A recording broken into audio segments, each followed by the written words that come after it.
Erev Tov Rabotai, we are continuing with our Mishna Yomi Masechet Terumot. We're up to Perek Tet Mishnah Vav. Today's Mishnah should be Lenishmat Neria ben Svetlana Aranbayev and Eliyahu ben Burchai Israelov Minuchatam Began Eden. Amen. Previously, we have learned that before tevel is fully processed, it may be eaten casually as a snack, but after its processing, it may not be eaten at all until its terumot and masrot have been separated. We have also learned that if processed tevel is planted, although the tevel itself may not be eaten at all, the prohibition doesn't extend to its growths. Rather, the growths can be eaten as a snack like all other newly grown plants. We spoke about this in Mishnah number 4.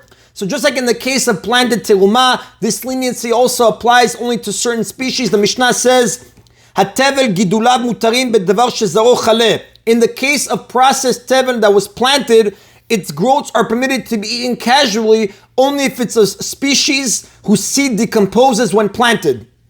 Aval bedavar shezaro chaleh gidulei gidulin asurin. But if it is a species whose seed does not decompose when planted, even the growths of its growths are completely forbidden because part of the original tevel is still present in them. And the Mefarshim explain, let's give an example. Onion, we know its bulb doesn't decompose. So if a tevel onion was processed, thereby becoming completely forbidden to be eaten, and then it was planted, the onions that grow from it are completely forbidden even before they are processed. And the reason the Chachamim extended the prohibition of the original onion to the new ones is because part of the original onion is still present within them. Even more than that, even if the new onions are planted, the onions that they produce are also prohibited for all manners of eating. You can't eat them even casually, even before they are processed, because they too contain some of the original plant. And the Mishnah gives us an example. Ezeu davar shen zero chaleh. What are species whose seeds do not decompose? Give me an example. The Mishnah says, Kegon, for example, haluf, vashum, vebitzalim. Luf, garlic, and onions. Luf, according to some commentators, the Rambam in his commentary and the Rav, they say luf is a type of onion, but according to Rashi in Masechet Shabbat, he identifies it as a type of bean. Now, the Mishnah brings Rabbi Yehuda, who disagrees with the Tanna Kama regarding garlic. Rabbi Yehuda says, hashum kisaurim, garlic decomposes like barley. And the reason the Rav says that Rabbi Yehuda picked barley is because no type of planted grain decomposes more quickly than barley. Therefore, when Rabbi Yehuda wants to argue with the Tanna Kama's opinion that garlic doesn't decompose when planted, he compares it to quickly decomposing barley to emphasize his point that replanted garlic does in fact decompose. Now, according to the way the Rav is understanding the dispute, basically it comes out that Tanna Kama and Rabbi Yehuda disagreeing if garlic seed that you replant decomposes or not. Now, the Tiferet Yisrael says that this is a little difficult to understand because you can just go investigate, but in any rate, this is how the Rav explains it, that the Tanna Kama is of the opinion that garlic does not decompose the seeds, and Rabbi Yehuda says the seeds do decompose, and the Rav concludes, V'en halakha Rabbi Yehuda, the halakha does not follow the opinion of Rabbi Yehuda. We move on now to Mishnah Zayin, which continues off Mishnah Vav that we just learned. If someone plants processed tevel of a species whose seed does not decompose, like luf, onions, and garlic, the new plants are prohibited even for casual consumption, just like planted tevel was. The Mishnah now, Mishnah Zayin, is going to address the question of whether this restriction applies even in land owned by a goy in Eretz Yisrael. The Mishnah says, Hamnakesh ima oved kochavim b'chasiyot. If a Jew is weeding a field that was planted with bulbs of processed chasiyot, which is a category that includes luf, onions, and garlic, and other species whose seed does not decompose, if he was weeding a field with an idolater in the idolater's land in Eretz Yisrael, the Mefarshim explained the case, a goy sowed his land with bulbs of chasiyot that had already been processed. So it's the chasiyot that were processed became forbidden in consumption, and now he replanted those bulbs. Then he hired a Jew to weed the field, and he gave him a right to pick and eat some of the chasiyot as part of his wages, eating casually. He's allowed to eat it casually. So the Mishnah says, Afal pishe perotav tevel, even though the idolater's produce is tevel, because according to this Mishnah, an idolater's ownership of land in Eretz Yisrael does not remove its sanctity. Therefore, the produce grown there is tevel and subject to all the laws of tithing. Now, even though the goy himself has no obligation to observe these laws, his land is sacred and its produce must be treated by Jews as produce of Eretz Yisrael. So the Mishnah says, even though the idolater's produce is tevel, ochel me'em aray, nevertheless the Jew may eat from the growth casually. But the reason for this is because any produce that was processed by an idolater, by a goy, is tevel only midrabanan, according to rabbinic law, and we're going to explain.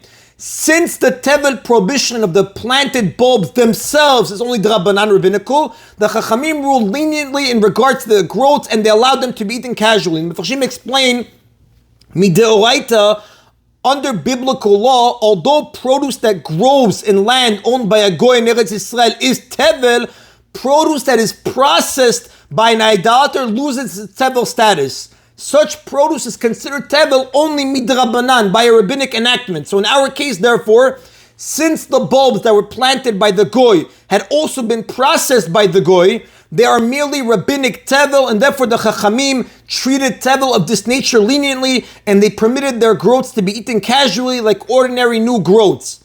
Now, the Mishnah returns to its discussion about planted terumah. It deals with a case where edible plants like cabbage that had been designated as terumah became tameh and were then replanted. So the Mishnah says, shitilei terumah shenitmeu, young plants of terumah that became tameh. And Farshim explain what's shitilin. Shitilin are young plants that are plucked from the ground and replanted in another place where they can grow to their full potential. For example, nursery plants. Now, young plants of terumah that became tameh, and then Farshim explain, plants that can be eaten like cabbage and leeks, they're capable of becoming tameh because they're food. However, they're not considered food while they're still attached to the ground. It's only after they're picked and they are deemed food and can receive tumah. So in the Mishnah's case, the plants were already edible when they were picked the first time. After being processed and designated as terumah, they became tameh. Terumah that's tameh cannot be eaten even by kohanim. So the Mishnah says, shetalan ta'aru militameh. If one replanted them, they become ta'or with regard to transmitting tumah to other things, meaning when the tameh plants were replanted and become attached to the ground, they lose their status as food, and at that point they also lose their tumah, because something that's not food or utensil cannot become tameh. Nevertheless, they still have to be treated as tameh to some degree, like the Mishnah is going to explain. So again, the Mishnah says, shitalan ta'aru miletameh. If you replanted them, they become ta'or with regards to transmitting tumah to other things. However, they are forbidden to be eaten even by a kohen until he cuts off the edible parts of the plants, leaving only the inedible cores and roots. So once the edible parts regrow, they can be eaten by kohanim. And then Voshim explain, although these terumah plants were cleared of their tumah when they were replanted and they should be permitted to kohanim, the sages prohibited them because they applied a high standard to terumah. So to protect the special sanctity of terumah, they decreed that these plants do not become completely ta'or through being replanted. Rather, they become ta'or only that they can no longer contaminate other things, but they remain tameh, that they cannot be eaten by kohanim until you cut off the edible parts of the plant, leaving only the inedible cores and roots. And once the edible parts regrow, they can be eaten by kohanim. And the Mefashim explained this Tanakama rules that when we say the rabbis made a high standard, that applies only to the edible parts that were originally present in the plant. Once the edible parts were cut off, the new edible parts that grow are permitted. And the Mishnah concludes by bringing the opinion of Rabbi Yehuda. Rabbi Yehuda says, Ad sheigom v'yishneh, the plants are forbidden until he cuts off the edible parts, and then once they have regrown, does so again. So he cuts it off twice. Only that which grows after the second cutting is permitted to kohanim, because the Rav explains, according to Rabbi Yehuda, this high standard that the sages made by terumah was more stringent. Even after the kohen cut off the edible parts and allowed new ones to grow in their place, he has to cut off the new growths again, and then he can eat that which grows after the second cutting. And the Rav tells us, En halachak Rabbi Yehuda, that halachas does not follow Rabbi Yehuda. Rather, after cutting off the inedible roots, edible leaves, the first time, the edible parts the first time, and then it regrew, kohanim are already allowed to partake of that plant. That is in Rabotai today's Mishna Yomi. Baruch Adonai Leolam. Amen v'amen.